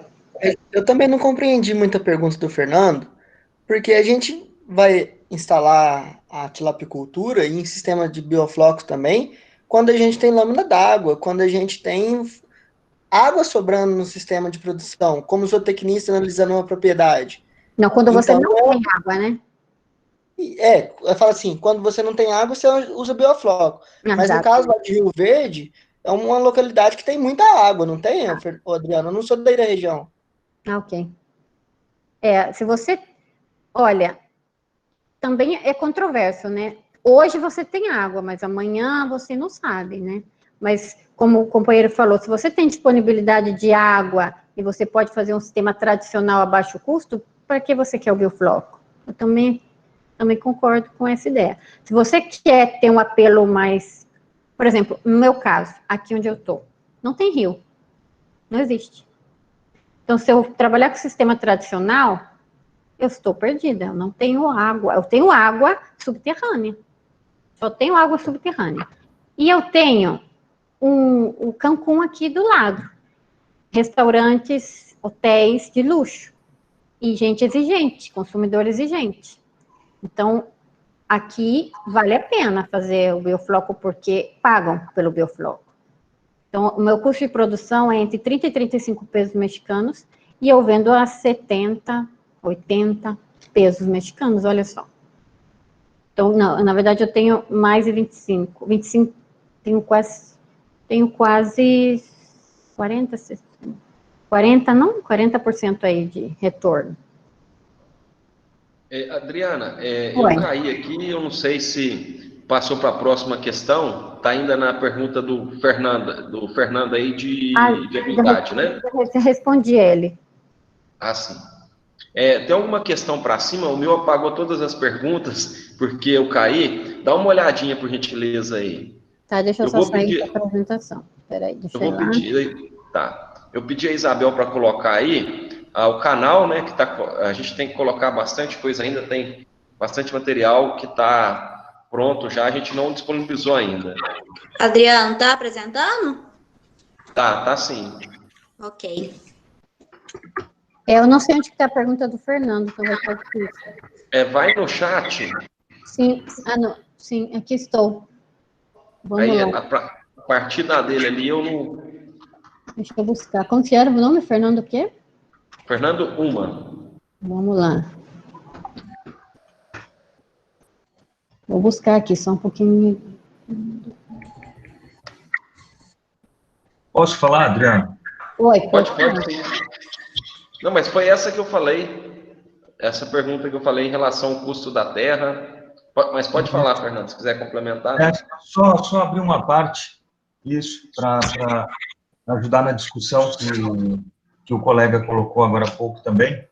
Eu vejo como importante, como nós estamos numa região onde as monoculturas elas são muito fortes, e existe uma pressão hoje muito grande, inclusive em relação à cana-de-açúcar, a entrada dela, que já está cercando, inclusive, a cidade ou o município de Rio Verde, melhor dizendo, me parece importante nós avaliarmos alternativas, avaliarmos possibilidades. Porque o que acontece? Existe uma pressão pela monocultura e, ao mesmo tempo, essa pressão leva a um esvaziamento do campo. Ou seja, a população rural ela vem diminuindo cada vez mais, agora deu uma estabilizada, enfim. E o nosso valor, o custo da terra, ele é muito elevado.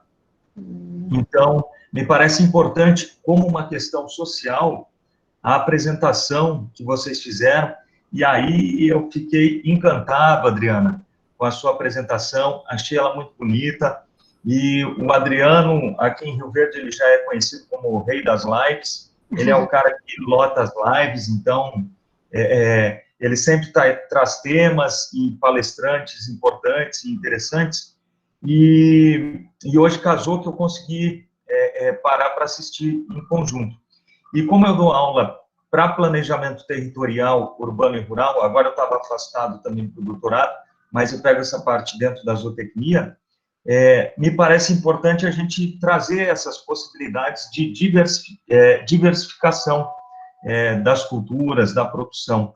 E, por isso, existe sempre essa questão do da onde está o maior ganho, da onde está o menor custo. E só para finalizar minha fala, bem rapidinho, eu me recordo que nós fizemos aqui, nós projetamos o Produtores de Água, e aí para entrar nessa questão da água, o Produtores de Água, ele é um pagamento por serviço ambiental, um PSA, onde ele remunera o produtor que mantém a sua nascente reflorestada, mantém a sua nascente recuperada ou em condições, tá? De produzir qualidade e quantidade de água. Bom, em que pese isso, o primeiro Produtores de Água, o primeiro projeto que nós fizemos, o pessoal da Emater, que estava junto conosco, eles pediram para valorar o pagamento por serviço ambiental conforme o litro de leite. Conforme o litro de leite. Só que nós já estávamos tendo uma diminuição na pecuária leiteira aqui, porque ela já havia sendo deixada de lado devido à introdução da Instrução Normativa 51 e por aí vai. Hoje, a remuneração do Produtores de Água é em cima da soja, é em cima das sacas de soja. Por isso que é interessante a gente avaliar aqui se vale a pena ou não, se é importante ou não, se a disponibilidade hídrica, como é no lençol freático aqui também, se ela vai ser importante ou não, para a gente trazer outras possibilidades, né, de diversificação dentro dessa produção, para que não se perca, principalmente como em outros territórios, como São Paulo, por exemplo, onde São Paulo ele é completamente dominado pela cultura da cana-de-açúcar. Porque hoje nós temos uma diversidade, ainda em cima da monocultura graneleira, mas pode ser que daqui a alguns anos as usinas de cana elas avancem e aí elas limpem o território todo de soja, sorgo e milho e se coloquem como as grandes produtoras. Essa é a preocupação, talvez até uma preocupação social, né? E claro que tem que ser contabilizada com o financeiro. Mas agradeço demais, Adriano, o convite, e Adriana, agradeço demais a sua palestra. Excelente colocação. O custo da terra, ela é cada vez mais cara. Aqui a gente tem que brigar com os hotéis super luxuosos por espaço que estão na costa, e aqui temos áreas naturais protegidas. Então, como eles são milionários, eles conseguem as permissões ambientais, e os fazendeiros não. Então, não se pode produzir na costa, proibido. Aqui onde eu estou, né? Não tem fazenda, é proibido. As que existem são porque antes da lei entrar, tinham, e é uma fazenda, aqui na minha região. As fazendas de camarões estão no outro lado, Pacífico, ou na cidade vizinha aqui, que é Campeche. Aqui onde a gente está, nenhuma fazenda de nada, nem de... Aqui é o principal produtor de suínos do país. Não pode produzir não sei quantos metros longe do mar e algumas zonas. E é caro a terra. Então, também isso que você falou vem muito ao caso de usar essa tecnologia, mesmo tendo água, como o colega falou, existem outros temas que o biofloco pode ajudar, né? Que é o caso do valor da terra ser alto e para competir com essas outras áreas. Muito bem colocado. Adriana, só falar um pouquinho de Rio Verde. Rio Verde hoje é a capital do agronegócio no país. Nós hoje temos a maior feira agropecuária do país, ela passou Ribeirão Preto. E por que a terra é cara? Porque ela tem todas as condições aí agronômicas, ela atende mais as condições agronômicas em relação às espécies vegetais. Então, tem várias empresas de genética que fazem os testes de progênio, avaliação aqui na região. E os dados agronômicos são muito bons aqui, então por isso faz com que o preço da terra seja alto, né? Então, só colocando aí, às vezes tem muitas pessoas que não é da região e não conhecem a realidade de Rio Verde. Quero conhecer, hein? Me convida para essa feira que eu vou quando as fronteiras abrirem, porque estão fechadas agora. Próximo ano eu tenho 2 viagens para o Brasil, 2 eventos de bioflora. Ela acontece geralmente na primeira semana ou segunda semana de abril, se eu não me engano, tá? Talvez coincida com a minha viagem, vamos ver. Mais provável, porque eu vou para Maringá, essa época. Em Adriano, tem uma pergunta do Jaime que eu acho bastante interessante aqui, não sei se eu posso responder. Pode responder sim, fica à vontade. O Jaime perguntou que se para um novo ciclo do biofloco reutilizo que porcentagem do floco formado? Isso é muito importante. Quando você já tem o biofloco, você pode começar do zero, mas para quê? Vamos economizar insumos. Então, o que eu faço? Principalmente na minha fazenda, né? Então, o que eu faço? Eu uso entre 15% a 20% de um inóculo. Eu faço na fazenda o que eu chamo de banco de biofloco. Então, quando eu faço a despesca, a água eu mando para outro tanque, coloco um aerador para não morrer o floco, e eu busco mais alevinos, compro mais alevinos e distribuo em vários tanques. Eu não coloco meus alevinos no biofloco, quando vem novo, eu deixo ele em água clara uns dias, e pouco a pouco eu vou colocando floco formado. Por quê? Porque vem do laboratório, inóculo, sem nada de bactéria. Se você coloca o peixe direto no biofloco, você vai ter um problema de mortalidade. Então, eu não recomendo. Para tilápia, não. Eu recomendo que chegou do laboratório, água clara normal, e pouco a pouco você vai colocando esse inóculo, até formar o floco. Quando você usa, Jaime, respondendo Jaime, esse 20%, você demora menos para formar o floco. O floco normalmente forma entre 3 semanas a 4 semanas, do zero. Com o inóculo, 15 dias. Então, respondendo aí a pergunta do Jaime. E pode falar. Ele pergunta também quanto tempo que o cultivo seria necessário a clarificação. Se você começa do zero, eu só vou ver acúmulo, só vou ver essa quantidade de 40 mililitros depois de 2 meses para tilápia. Então, mais ou menos com o segundo mês é o que eu tenho que retirar. Antes, não vejo necessidade. Bom, pergunta agora do José Romildo. A criação somente até juvenil em bioflocos, o que você acha? Excelente pergunta. Aqui o mercado, antes da pandemia, era o seguinte: peixe de 400, 500, fora. Peixe inteiro, a gente não fileteia. Brasil, 800, 1 quilo, né, que eu fiquei sabendo. E aí você fileteia e vende. Biofloco. O biofloco, depois de 400 gramas, 500 gramas, esquece. Ele não é efetivo. Porque a tilápia, ela já tem um comportamento diferente. Então, o que eu recomendo? Primeira etapa, muito bom, mas não direto, né? Lembra, ter esses dias de observação, pelo menos, né? Que umas 2 semanas, 10 dias. Logo, até uns 450 gramas, 500 gramas no máximo.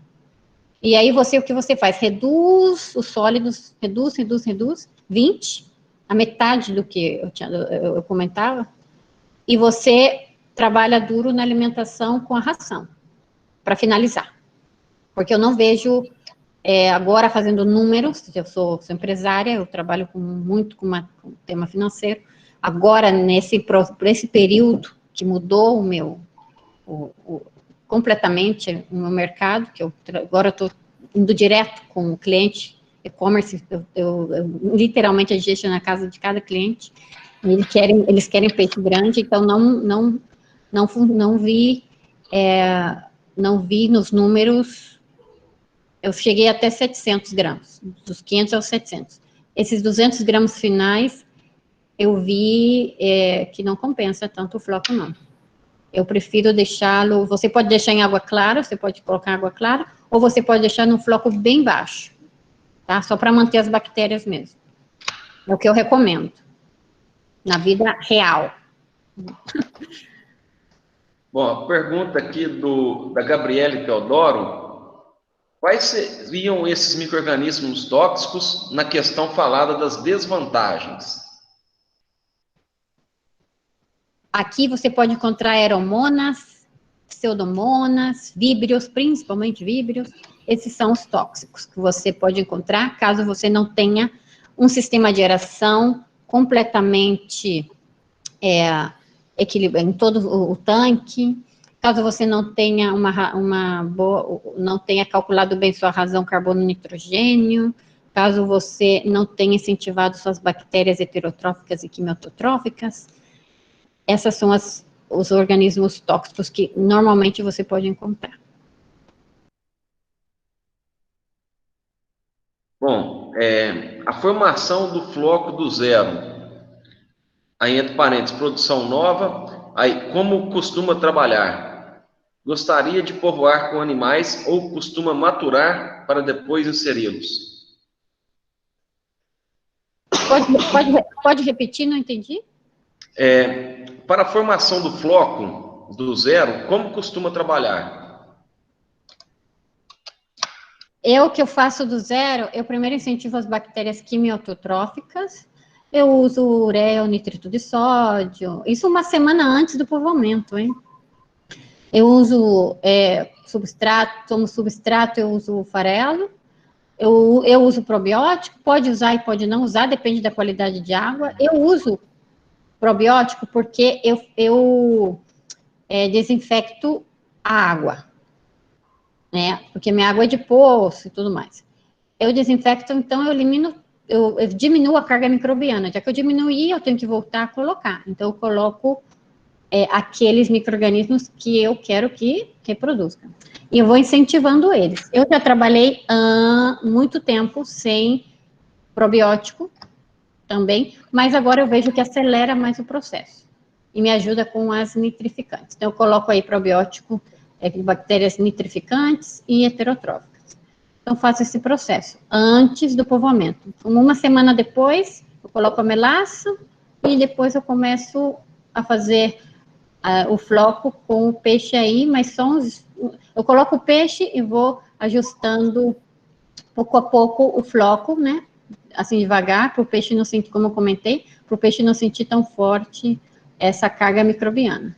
Então, vou fazendo a relação carbono e nitrogênio, então, o alimento tem nitrogênio, eu vou calculando o carbono conforme o alimento que eu vou dando todos os dias, até formar o floco. Quando sei que forma o floco, quando tenho mais de 5 mililitros por litro no cono, e no microscópio eu vejo a formação de toda essa sucessão microbiana que eu comentei na conferência. Os zooplâncton de tamanhos grandes. Assim que eu faço. Bom, a pergunta aqui possibilidade de estágio para alunos de graduação?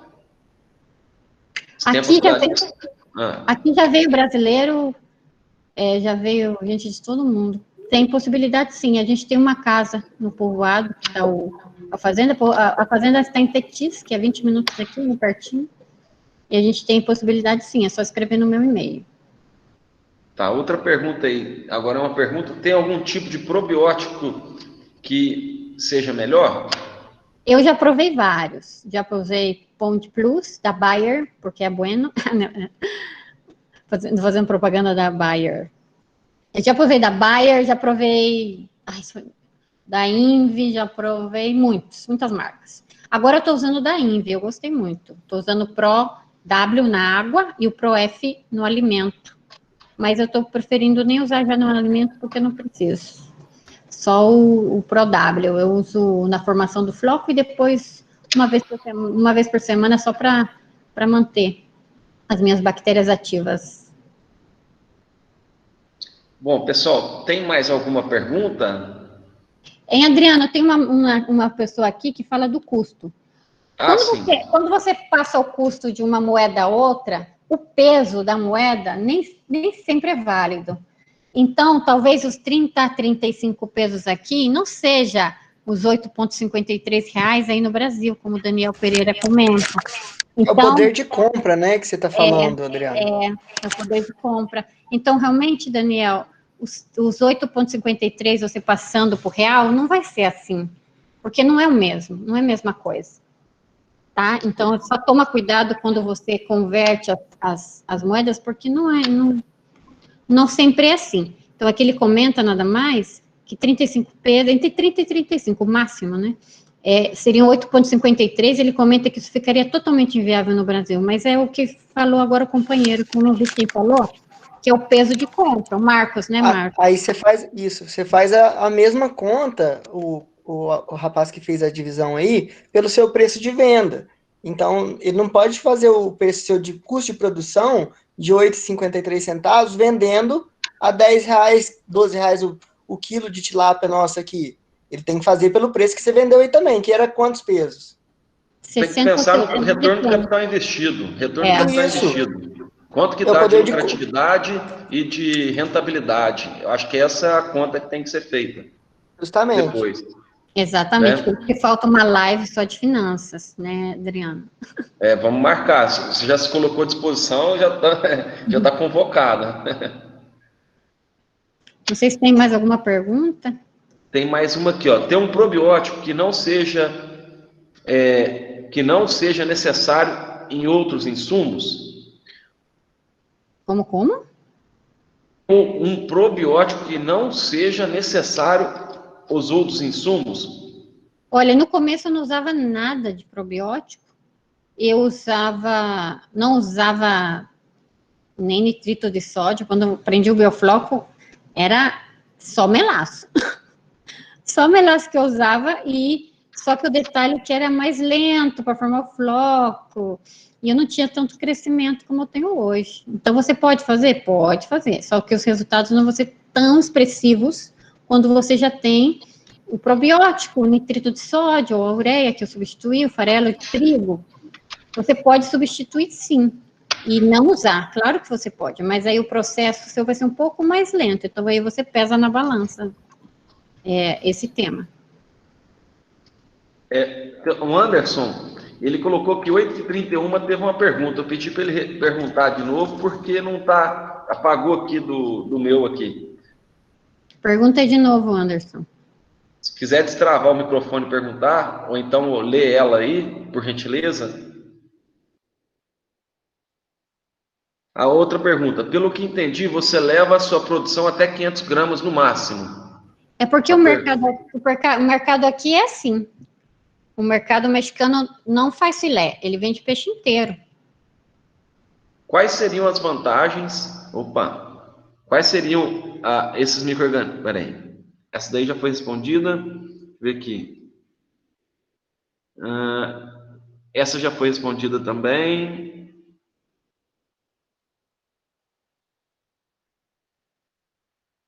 Por que você escolheu a produção de tilápias em Bioflocos ao invés de camarão? Eu também produzia camarão, só que os meus sócios encontraram clientes para tilápia. É um tema de mercado. O México é um dos principais, bom, depois do Equador, claro, um dos principais produtores de tilápia, acho que produz 2 ou 3 vezes mais que o Brasil, né? A gente pensa em voltar com camarão de novo também na fazenda. É um tema de mercado mesmo, não tem por que não. Eu tenho vários clientes também que produzem camarão, e porque aqui perto eu não tenho nenhum larvicultivo, não tenho nada, então, e todas as fazendas de camarão que tinham aqui fecharam pelo tema das doenças, então a produção do camarão no México é lá no Pacífico. Tem poucas fazendas aqui, retornaram, mas realmente no meu caso foi um tema de mercado. A gente produz para o mercado, não para a gente, né? Eu quero camarão. Todos os dias eu falo para os meus sócios. Eu compro e vendo camarão na minha empresa. Eu já quero voltar, mas aí vamos convencer os meus sócios. É menos risco e tudo mais, né? Vocês já sabem como é a história do camarão. Bom, só complementando aqui fatos que eu já vi, né? Aqui em Rio Verde, sobre criação de juvenil em bioflocos. Nós temos uma piscicultura que trabalha com alevinos aqui, ele só usa o bioflocos. Quer dizer, ele tem os tanques também, mas ele tem preferência no Bioflocos, no sistema fechado. E tem um produtor também, no oeste goiano, ele produz os alevinos dele todos em Bioflocos. Na verdade, chega o alevino e ele leva até, mais ou menos, a fase juvenil, e depois estoca no tanque-rede. Então, a gente vê que tem produtores usando isso aí na prática mesmo, e tendo resultados, porque se não tivesse, ele já tinha parado de mexer, né? Então, são fatos reais aí que a gente tem observado na produção.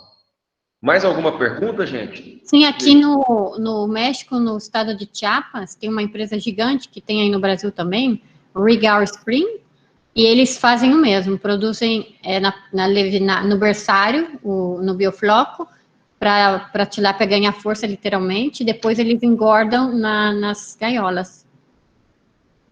Bom, o Jaime perguntou aqui, ó, você tem informação quanto à reprodução de tilápias em BFT? Sim, tem informação. Eu não gosto, Jaime, sabe por quê? Porque, bom, para ela ganhar força, para os reprodutores, sim. Já na hora da coleta, imagina, para quem trabalha com coleta bucal, que complicado para separar a tilápia. Só se você trabalha com as incubadoras, aí não tem problema. Para os reprodutores, é uma boa técnica. Já para masculinização, nem pensar, né? Porque, como você usa o alimento hormonado, você vai ter baixa masculinização. Porque a tilápia vai dar preferência a quê? Pois ao floco.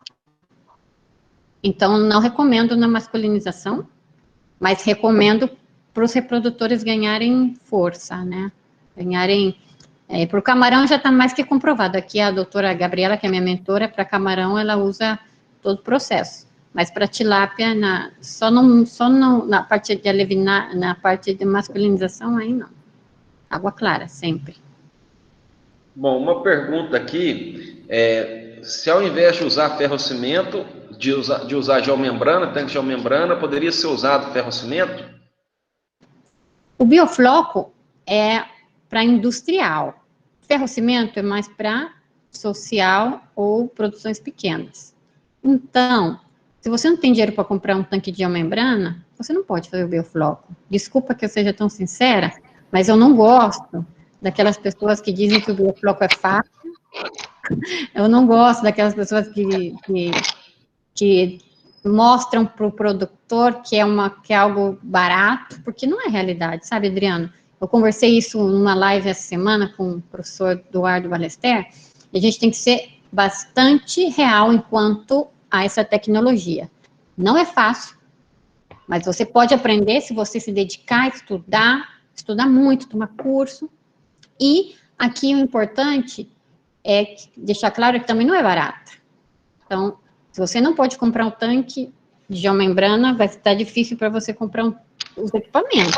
Então, essa é a minha opinião. Adriana da Silva, eu acho que muitas pessoas que trabalham com biofloco também pensam o mesmo. Se a pergunta é com relação ao tipo do tanque, não. Você pode usar, né? Se é pelo tipo do tanque. Se é para economizar dinheiro com tanque, se você não tem dinheiro para o tanque, retoma. Você não tem dinheiro para os outros equipamentos, né? E tem um mínimo de tanques também. Para geomembrana de 12 de diâmetro, pelo menos 15, para ser rentável, senão não é. Sabe o que eu esqueci de colocar aqui? Não sei se eu posso fazer promoção. Posso fazer? Pode sim, claro, perfeito. Pode sim. Esqueci de colocar um slide. Eu trabalho com o pessoal de habla hispana, mas nos meus cursos, a maioria, né? Mas agora, o Agrital, a empresa do professor Ricardo Pereira Ribeiro, e da Isabela, eles me convidaram para dar um curso. Então, eu vou dar um curso em português, vai lançar esse mês, de produção de tilápia com a tecnologia Biofloco. É um curso online, mas eu gravei as tomas na minha fazenda, então tem muita prática. Eu mostro e ensino como fertilizar, eu mostro e ensino como eu alimento, eu mostro e ensino como eu faço todos os processos de amônio, nitrito, nitrato, sólidos, fertilização. Então, tudo que eu falei aqui, eu vou falar no curso esse da Agrital. E para que vocês me seguem nas minhas páginas, vocês vão ver lá a promoção. A gente vai inaugurar, o curso já começou a vender, mas a gente vai fazer, ele vai abrir só no final do mês, desse mês. Bom, acho que não tem mais... mais uma pergunta aqui, ó. Você usa estufas aí? Não. Não tem a necessidade? Eu não uso estufa, porque eu uso malha sombra, né? Porque aqui faz muito calor. Sombrite, perdão. Tá, então, nós vamos finalizando. Eu quero primeiramente agradecer a doutora Adriana por disponibilizar seu tempo e estar aí cedendo um pouco do seu conhecimento para a gente. Foi muito produtivo, é um tema relevante. Nós tivemos aí, chegamos a quase 100 pessoas, 99 pessoas aí, ó, num ponto do evento, da apresentação sua, e até agora aí 2 horas aí, um tema que até agora tem uma quantidade relevante de pessoas ainda participando. Tem mais uma pergunta aqui, será que dá tempo de responder? Pode perguntar. E a contaminação com a água da chuva não dá problema com a biota? Olha, quando chove, o meu sistema, ele entra e sai, se ele chega ao máximo, ele sai a água, né? No meu caso, quando chove, o que eu faço depois, nada mais, é ajustar o biofloco. Porque normalmente o pH tende a baixar, então você ajusta, fertilizando, e já não tem problema. Por isso, não tenho nenhum problema quando chove. Bom, pessoal, eu peço... Gostaram? Desculpa, Adriana, desculpa. Não, só falei que legal que as mensagens, o feedback, que bom que vocês gostaram, fico feliz. Eu peço vocês para deixarem o WhatsApp aí, que a gente vai, às vezes algumas lives, elas têm acesso a pessoas características que tem um grupo que está num nicho de relacionamento aí. Então, eu peço vocês deixar o WhatsApp aí, para a gente poder avisar vocês quando tiver. Eu vou montar um grupo e disponibilizar já direto para vocês aí. Então, o objetivo nosso aqui é divulgar aquicultura, conhecimento, as pessoas que estão apresentando também, divulgar o seu trabalho, né? E quem está participando, ver também aí, adquirir o conhecimento e aumentar também network. Eu agradeço vocês aí pela presença, a Adriana também, tá? E semana que vem nós temos outras também já planejadas e queremos ver de novo a Adriana aqui com a gente, passando um pouco do seu conhecimento agora na parte de custo de produção e viabilidade econômica.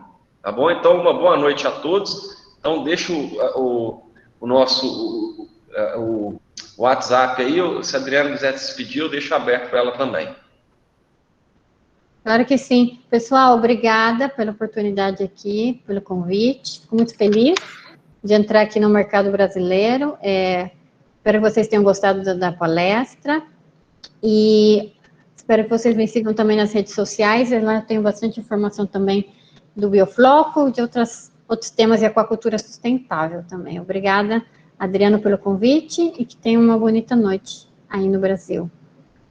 Obrigado e boa noite a todos também.